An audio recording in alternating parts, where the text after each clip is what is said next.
한 주간 잘 지내셨죠? 우리 옆 사람하고 인사 한번 합시다. 잘 오셨습니다. 인사 한번 하시죠.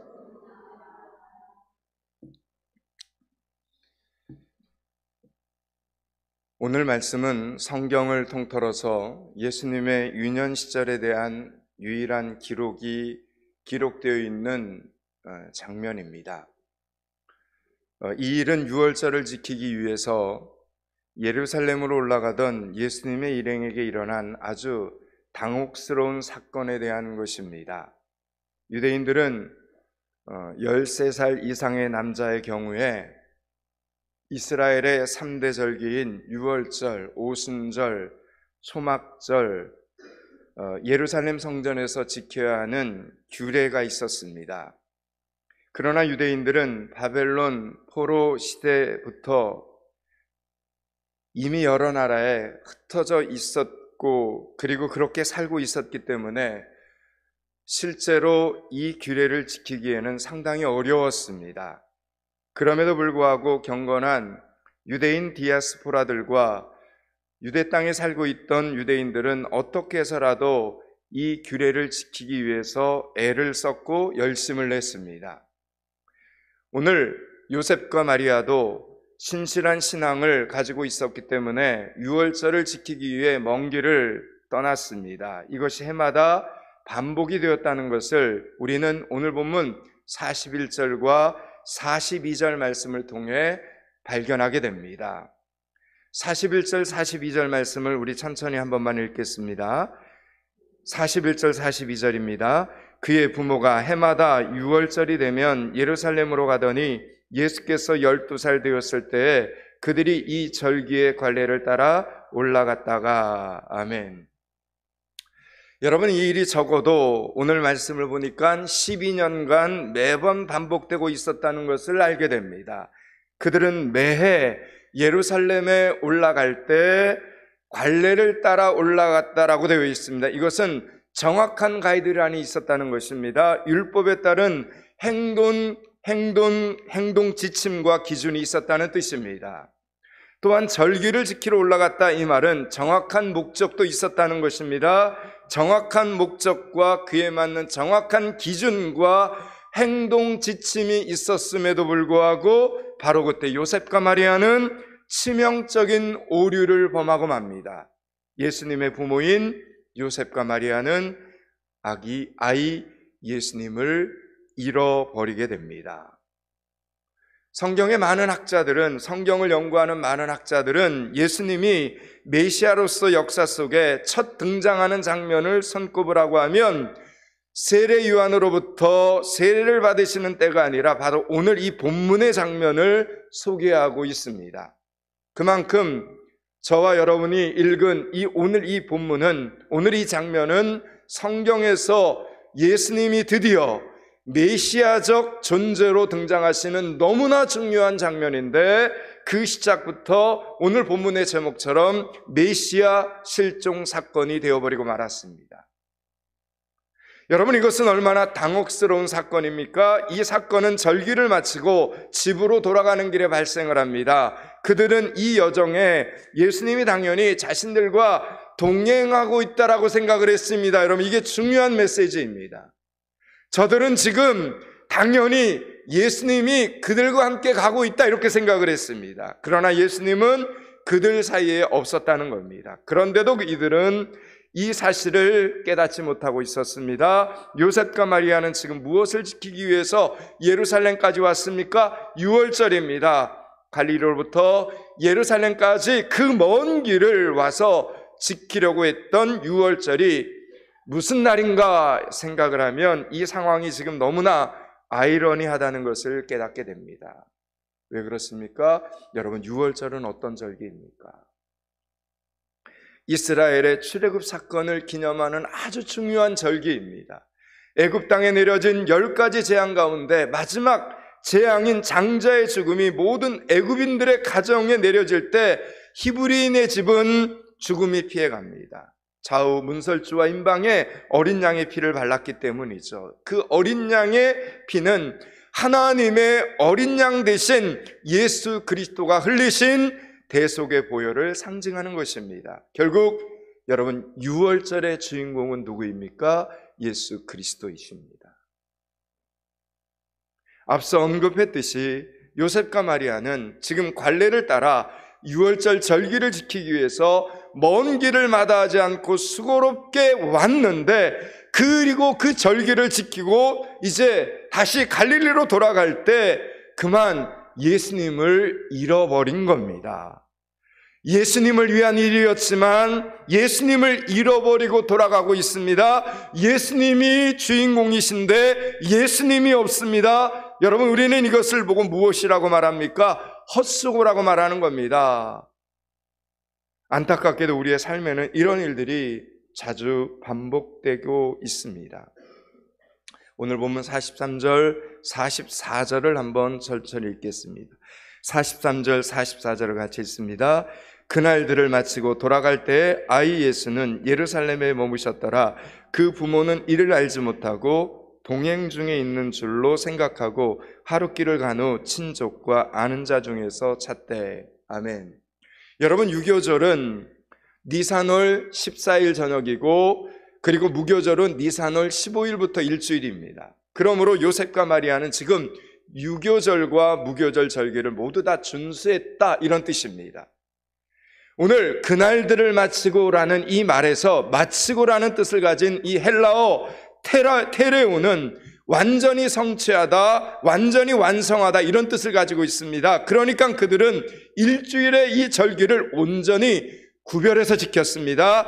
그동안 12년이 넘게 해온 경험도 있고 해서 겉으로 보기에는 매우 완벽하고 흠이 없이 유월절을 저들은 지킨 줄 알았습니다. 그러나 가장 큰 잘못을 저지르고도 미처 알지를 못했습니다. 예수님을 잃어버렸는데도 그것을 알지 못하고 예수님이 지금 어디 계신지도 모르고 있는 것입니다. 여러분, 우리도 이와 같은 큰 잘못을 저지를 때가 너무 많지 않습니까? 우리도 어느새 교회에 다닌 연수가 오래되어서 아주 익숙하게 하나도 틀리지 않고 예배를 드립니다. 찬양대에서 찬양을 올리고 반주를 하고 기도도 하고 헌금도 올립니다. 여러 사람들과 인사도 하면서 테레오, 완전히 주일 성수 잘했다라고 생각을 하고 집으로 돌아갔는데 마음속에 예수님이 없는 것입니다. 당연히 내가 은혜를 받았는 줄 알았는데 집에 가서 사는 내 모습은 예수 안 믿는 사람들하고 똑같습니다. 내 마음 속에, 내 생각 속에, 내 언어 속에, 내 생활 속에 예수님이 없는 것입니다. 남들 하는 걱정 나도 그대로 하고 있고, 세상 사람들이 추구하는 것을 나도 그대로 욕심내고 있고, 문제가 생기면 내가 내 삶의 주인인 것처럼 해결하려고 뛰어다닙니다. 예수님은 내 인생에 없는 것입니다. 사랑하는 여러분, 우리는 주님을 이렇게 예배하기 위해서 이곳에 왔습니다. 그런데 온갖 예배의 형식과 순서를 마치고 정작 여러분의 집으로 돌아갈 때는 예수님을 잃어버린 자리로 돌아가고 있는 것은 아닌지 깨어서 우리는 경계해야 합니다. 여러분, 기억하십시오. 우리의 믿음은 경험 위에 세워지지 않습니다. 지금까지 여러분이 교회 다닌 경험 위에 하나님의 은혜가 내려지는 것이 아니라 지금 이 순간 하나님 앞에 간절한 심령 위에 하나님의 은혜가 내려지는 것입니다. 내가 받은 직분 위에 하나님의 은혜가 내려지는 것이 아니라 그 직분을 감당하게 하신 하나님께 감사하는 심령 위에, 그 마음 위에 하나님의 은혜가 내려진다라는 이 사실입니다. 44절, 45절을 읽겠습니다. 44절, 45절을 같이 읽습니다. 동행 중에 있는 줄로 생각하고 하룻길을 간 후 친족과 아는 자 중에서 찾되 만나지 못하며 찾으면서 예루살렘에 갔더니. 아멘. 여러분, 그들은 예수님이 일행 속에 있을 것이다 생각을 하고 하룻길을 갔다가 그때서야 친척들과 친구들 사이에서 예수님을 찾기 시작하는 겁니다.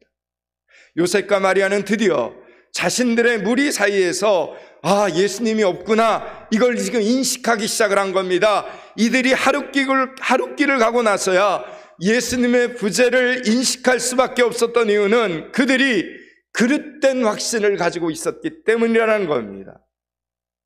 여러분, 사실 우리 시대에서는 지금 이 상황이 잘 이해가 되지 않는 장면입니다. 여러분, 12살 된 아들이 자신들과 동행하지 않았다는 것을 어떻게 하루 종일 모를 수가 있겠냐라는 이야기입니다. 우리는 지금 상황에서 이해할 수 없습니다.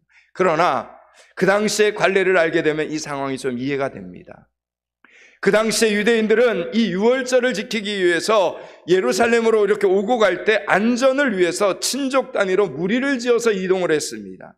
그들은 거친 들판과 산길을 따라 예루살렘으로 오고 가야 했습니다. 그때 친족 단위로 남자는 남자끼리, 여자는 여자끼리 무리를 지어서 이동을 했습니다. 그러니까 이 상황에서 아버지 요셉은 예수님이 엄마 마리아 편에 있을 것이다, 이렇게 생각을 했고, 마리아는 예수님이 아빠 요셉 편에 있을 것이다, 이렇게 여긴 겁니다. 그런데 하룻길을 가서 어떤 지점에서 이렇게 만났을 때 서로의 일행 가운데 예수님이 없다라는 사실을 깨닫게 된 겁니다.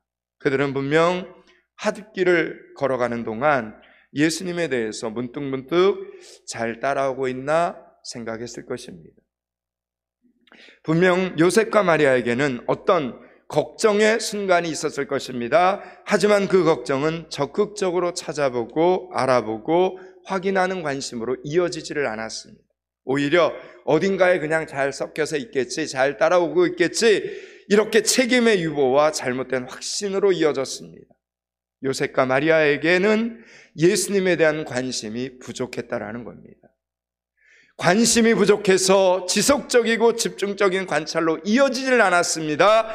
찾아보고 알아보고 확인하는 다음 동작으로 이어지지 않은 것입니다. 그래서 결국 예수님과의 관계가 가장 헐거워져 버렸고, 어디서 내가 지금 예수님을 놓쳤는가도 모르게 되어버린 것입니다.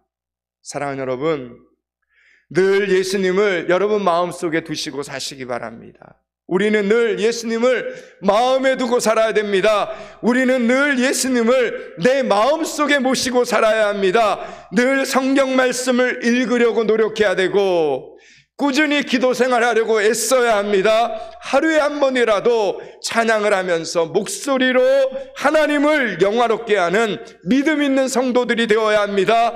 전도든 구제든 선교든 봉사든 어떤 끈으로든 예수님과 계속해서 연결되어 있어야만 합니다. 어디서부터 내가 예수님과 소홀하기 시작했는가, 우리는 잘 살펴보아야 합니다.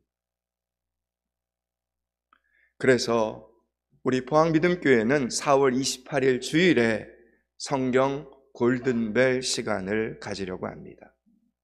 여러분, 혹시 들어오다가 바깥 로비 쪽 위에 현수막을 보셨습니까? 너무 길고 어려워서 성경을 못 읽는다 핑계하지 마시고, 이번 기회에 에베소서, 빌립보서, 골로새서, 빌레몬서, 여러분 다 합해서 15장밖에 안 되니까 한번 이 기회에 꼭 한번 읽어보시고 묵상해 보시고, 그래서 좋은 성적도 거두셔서 상품도 타가시기 바랍니다. 또 어떤 분들은 목사님, 제 성경책에는 에베소서, 빌립보서, 골로새서는 있는데 빌레몬서는 없어요, 이런 분들이 있을까봐 제가 미리 알려드립니다. 여러분, 빌레몬서는 골로새서 뒤에 바로 나오지 않고 히브리서 앞에 있습니다. 찾아서 지금부터 꼭 읽어보시기 바랍니다. 여러분, 신학자들은 이 4개의 서신을 에베소서, 빌립보서, 그리고 골로새서, 빌레몬서, 이 4개의 서신을 옥중서신이라고 부릅니다. 이번 성경 골든벨에 꼭 나오는 문제입니다. 여러분, 교회 바깥쪽 로비 현수막을 오고 가면서 잘 여러분 쳐다보시기 바랍니다. 기도하는 마음으로 쳐다보시기 바랍니다. 그러면 여러분 성경 골든벨의 주인공들이 다 될 수 있습니다. 아멘들을 크게 안 하시는데 네, 도전해 보십시오. 46절 47절을 읽겠습니다. 46절 47절을 같이 읽습니다. 사울이 성전에서 만난즉 그가 선생들 중에 앉으사 그들에게 듣기도 하시고 묻기도 하시니 듣는 자가 다 아멘. 뒤늦게 예수님이 무리 중에 없다라는 사실을 알게 된 요셉과 마리아는 굉장히 놀라고 당황해서 예수님을 찾기 시작을 합니다. 그들은 하룻길을 가는 동안 예수님을 잃어버렸는데 예수님을 다시 찾기까지는 무려 사흘을 이리저리 지금 헤매고 있는 겁니다. 여러분, 그들에게 사흘의 시간은 어떤 시간이었습니까? 이 시간은 요셉과 마리아가 예수님에 대한 잘못된 인식을 가지고 있음을 깨닫게 해주는 시간이었습니다. 그들은 분명 자신들이 있는 장소로부터 예수님이 있을 법한 장소를 역추적하면서 돌아다녔을 것입니다. 여러분, 우리가 사소한 물건 하나를 잃어버려도 이렇게 시간을 거슬러 올라가서 그 물건이 있을 법한 곳을 찾아보지 않습니까? 내가 지나온 곳을 다시 한번 가보게 되고, 만났던 사람들까지 찬찬히 한번 생각을 해보게 되고, 나의 습관과 그리고 무의식 중에 하는 행동까지도 고려해서 어떤 확률과 개연성을 가지고 역추적합니다. 처음에 그들은 친척들과 친구들 사이에서 예수님을 찾아보았습니다. 하지만 그곳에 예수님이 없는 것입니다. 사흘을 꼬박 예수님을 찾아다녔다면 그야말로 있을 만한 곳은 다 찾아본 겁니다. 아마도 12살 남자아이의 시선을 끌만한 곳이 있다면 무조건 발걸음을 향했을 것입니다.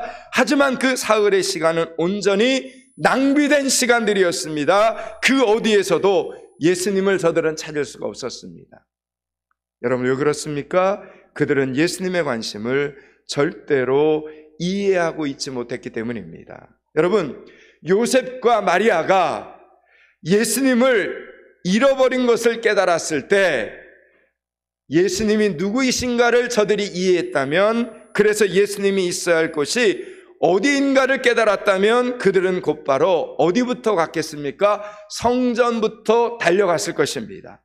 예수님과 육체적으로 가장 가까이에 있던 요셉과 마리아가 예수님의 관심을 여전히 공유하고 예수님이 선호하시는 것을 정확하게 이해했다면 아마 저들은 성전부터 뛰어갔을 것입니다. 그러나 그들은 사흘 동안 엉뚱한 곳에서 예수님을 찾아다닙니다. 그러면서 그들은 느낄 필요도 없는 절망을 느껴야만 했습니다. 얼마나 간절한 마음으로 아들의 이름을 불렀겠습니까? 얼마나 애가 타서 곳곳을 찾아 헤맸겠습니까? 여러분은 어떻습니까? 여러분의 인생에 예수님이 안 계시다고 느껴질 때 여러분은 예수님을 만나러 어디로 가시겠습니까? 여러분에게 지금 너무나 다급하게 예수님과의 만남이 필요하다고 느껴질 때 여러분은 어디로 와야 되겠습니까? 예배의 자리로 달려나와야 합니다. 예수님은 다른 곳에서 여러분을 기다리지 않습니다. 사랑하는 여러분, 예배의 자리에서 예수님께 두 손을 모으시기를 축원합니다. 예배의 자리에서 그 예수님을 꼭 만날 수 있기를 축복합니다. 요셉과 마리아는 사흘 만에 드디어 성전에서 예수님을 마주합니다. 그들은 예수님을 발견하고 깜짝 놀랐습니다. 반가움에 놀라기도 했지만 마리아가 예수님을 부르는 말에는 놀람과 안도와 책망의 복잡한 이 감정들이 다 포함되어 있습니다. 그런데 요셉과 마리아의 놀람에는 성전에서 발견한 아들의 모습에 대한 놀람도 지금 다 포함이 되어 있습니다. 지금 사흘 만에 성전에서 발견한 이 아들이 너무도 태연하게 성전에 머물러 있는 이 모습뿐만 아니라 그 당시에 이스라엘의 최고의 석학들이 예수님의 그 어린 예수님의 그 말 한마디 한마디에 넋을 잃고 감탄하면서 영적, 지적 이 통찰력에 책망을 하는데도 가만히 있는 겁니다. 이 석학들이. 그 모습에 요셉과 마리아는 놀라지 않을 수가 없었습니다. 48절, 49절을 한번 읽겠습니다. 48절, 49절을 같이 읽습니다. 그의 부모가 보고 놀라매 그의 어머니는 이르되 아이야 어찌하여 우리에게 이렇게 하였느냐 보라 내 아버지와 내가 근심하여 너를 찾았노라. 예수께서 이르시되 어찌하여 나를 찾으셨나이까 내가 내 아버지 집에 있어야 될 줄을 알지 못하셨나이까 하시니. 아멘. 여러분, 예수님의 답변이 우리에게는 그렇게 충격적이지 않지만 그 당시에 유대 문화에서는 상당히 충격적인 단어를 예수님이 사용하십니다. 그것은 바로 아버지에 관한 표현입니다. 구약 성경이 39권인데 39권 가운데 하나님을 아버지로 표현한 것은 14곳 정도에 불과합니다. 그것도 문서상의 표기일 뿐 직접 이렇게 대화 가운데 하나님을 아버지로 호명한 사람은 아무도 없었습니다.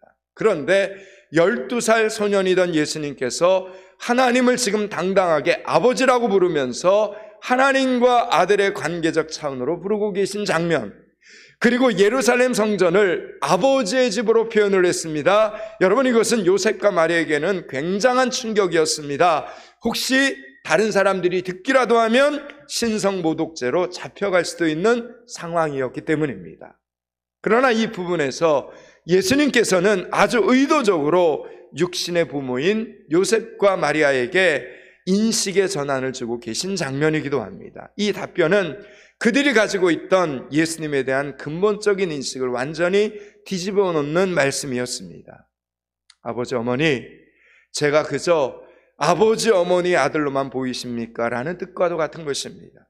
그들은 지금까지 알던 그저 12살 어린 아들 예수가 아닌 더 큰 어떤 존재론적인 예수님을 보아야만 했습니다.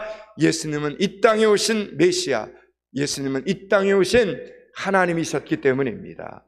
요셉과 마리아는 각각 천사를 만나서 예수님은 만민을 구원할 하나님의 아들이시다, 이 예언을 들은 사람들입니다. 그렇다면 아무리 가까이에서 예수님을 먹이고 입히고 같이 살고 있다 하더라도 예수님이 근본적으로 누구이신가는 잊어서는 안 되는 것이었습니다.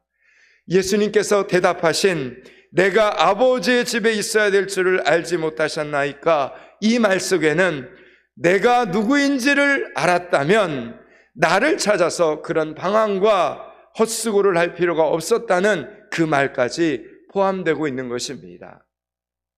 사랑하는 여러분, 요즘은 사람들이 일주일이 너무 빠르다, 일주일이 너무 빠르게 지나간다, 이런 말을 자주 합니다.